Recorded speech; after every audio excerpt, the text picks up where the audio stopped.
रसायन विज्ञान प्रवक्ता जय नारायण सरस्वती विद्या मंदिर इंटर कॉलेज बरेली। आज के इस वीडियो में पराशरण दाब के नियम तथा उनकी उत्पत्ति किस प्रकार से भी इसका वर्णन करेंगे। पिछले वीडियो में पराशरण एवं पराशरण दाब, समपराशारी विलयन, अतपराशारी विलयन और अल्प पराशारी विलयनों का वर्णन किया था। इसके आगे आज के इस वीडियो में पराशरण दाब के नियम और उनकी व्युत्पत्ति कैसे होती है इस पर चर्चा करेंगे। पराशरण आज का टॉपिक है, ये सब विलयन के अंतर्गत हैं। यूनिट सॉल्यूशन और आज का टॉपिक है पराशरण दाब के नियम, laws of osmotic pressure. Parasaran दाब के नियम। एक वैज्ञानिक थे J.H. बांट हॉफ। ये एक डच रसायनज्ञ थे। इनका पूरा नाम था जैकोबस हेनरिकस बांट हॉफ। इन्होंने 1887 में एक अध्ययन किया कि जो गैसें होते हैं, गैसेस और विद्युत अनअपघट्ट तनु विलयन, डाइल्यूट सॉल्यूशन, और ये डाइल्यूट सॉल्यूशन विद्युत अनअपघट्यों का होता है। Dilute solution of non electrolyte, विद्युत अनअपघट्यों के डाइल्यूट सॉल्यूशन। और गैसें, इन दोनों के गुणों में समानताएं पाई जाती हैं। इसलिए इन बांट हॉफ ने इन गैसीय नियमों को विद्युत अनअपघट्ट के तनु विलयनों पर भी लगाया और पराशरण दाब के नियम दिए। जो पहला नियम था बॉयल बांट हॉफ लॉ, बॉयल बांट हॉफ लॉ। गैसों के नियमों में इन्होंने अपना भी नाम जोड़ दिया और पहला नियम बना बॉयल बांट हॉफ लॉ। इस नियम के अनुसार यह नियम क्या कहता है कि स्थिर ताप पर यह टेम्परेचर कांस्टेंट रहता है। किसी भी विलयन का पराशरण दाब, जिसको कैपिटल P से प्रदर्शित करते हैं, पराशरण दाब P उस विलयन की सांद्रता को C से व्यक्त करते हैं। ये सांद्रता है। ताप स्थिर रखा है तो स्थिर ताप पर किसी भी विलयन का पराशरण दाब P उसकी सांद्रता के सीधे समानुपाती होता है। इसे बॉयल बांट हॉफ लॉ कहते हैं। तो P is directly proportional C, P is equal to K into C। यहां पर K एक K एक स्थिरांक है, इसको स्थिरांक कहते हैं। K के लिए एक स्थिरांक है। यदि विलयन की सांद्रता,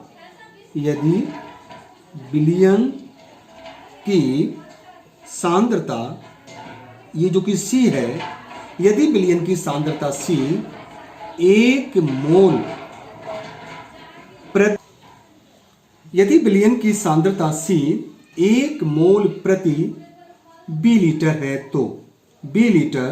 है तो इस C के स्थान पर ये जो C है वो 1/B है। 1 मोल प्रति बी लीटर है तो हम रख सकते हैं P is equal to K, C की जगह रखेंगे 1/B, इसको तिरछी गुणा करेंगे, P भी बराबर K। इसको ये भी हम कह सकते हैं। ये समीकरण 1 आ गया। तो ये पहला नियम हुआ बॉयल बांट हॉफ लॉ। दूसरा नियम देखेंगे चार्ल्स बांट हॉफ लॉ। चार्ल्स के बांट हॉफ का नियम। इस नियम के अनुसार स्थिर सांद्रता पर, इसमें सांद्रता स्थिर रहती है, किसी भी विलयन का पराशरण दाब P उस विलयन के परम ताप के सीधे समानुपाती होता है, यह स्थिर सांद्रता पर है, तो P is directly proportional T, P is equal to K into T, T यहां पर परम ताप है, K एक स्थिरांक है, P upon T is equal to K, जहां K एक स्थिरांक है। ये समीकरण नंबर 2। ये दूसरा नियम दिया, इसको चार्ल्स बार्नहाफ नियम कहते हैं। अब हम इन दोनों नियमों की सहायता से तनु विलयनों की बार्नहाफ समीकरण को देखेंगे। तो तुम्हारा थर्ड टॉपिक है बार्नहाफ equation for dilute solution, बार्नहाफ equation for dilute solution, तनु विलयनों की बार्नहाफ समीकरण। इन दोनों नियमों में हमने किसी भी विलयन के दो गुणों का अध्ययन किया, तो वह समीकरण जो किसी विलयन के पराशरण दाब P तथा विलयन के आयतन या सांद्रता अथवा सांद्रता एवं ताप T में संबंध व्यक्त करती है, ऐसी समीकरण को तनु विलयनों की बार्नहाफ समीकरण कहते हैं। इस समीकरण में पराशरण दाब, आयतन अथवा सांद्रता और ताप तीनों में संबंध व्यक्त करती है, तो ऐसी समीकरण को हम तनु विलयनों की बार्नहाफ समीकरण कहते हैं। इसको देखते हैं जरा। तो दोनों नियमों की सहायता से इस समीकरण की उत्पत्ति हुई है। पहला देखते हैं, according to boil बार्नहाफ law. Boil बार्नहाफ नियम के अनुसार P जो हमारी सांद्रता के सीधे समानुपाती था, अगर हमने 1 मोल प्रति बी लीटर लिया है तो ये हमारा 1/b भी हो सकता है।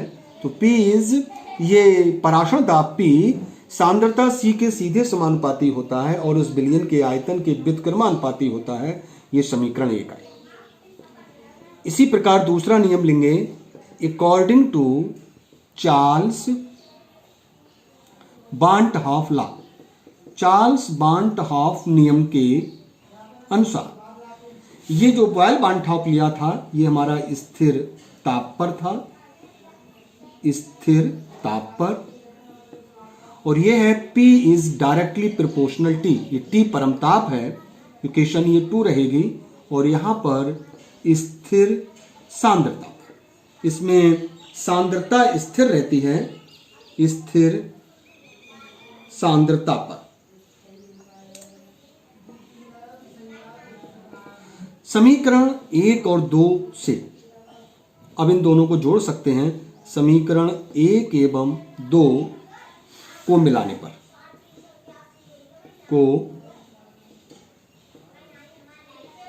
पर तो ये जो दाब है P इस डायरेक्टली प्रोपोर्शनल T है और आयतन के व्युत्क्रमानुपाती है। हम ये कह सकते हैं, इस प्रोपोर्शनल के चिन्ह को हटाएंगे, एक स्थिरांक ले लिया R या S भी ले सकते हैं, और T अपॉन P तिरछी गुणा करेंगे, PV बराबर RT। ये एक समीकरण नंबर 3 प्राप्त हुई। ये 1 मोल के लिए है, इसे तनु विलयनों की बार्नहाफ समीकरण भी कहते हैं। यदि यहां पर R एक स्थिरांक है जिसे विलयन स्थिरांक कहते हैं, जिसे विलयन स्थिरांक कहते हैं। R के स्थान पर S भी लिया जा सकता है, सॉल्यूशन कांस्टेंट है, यहां पर R एक विलयन स्थिरांक का कार्य करेगा। और यदि हम देखते हैं विलय के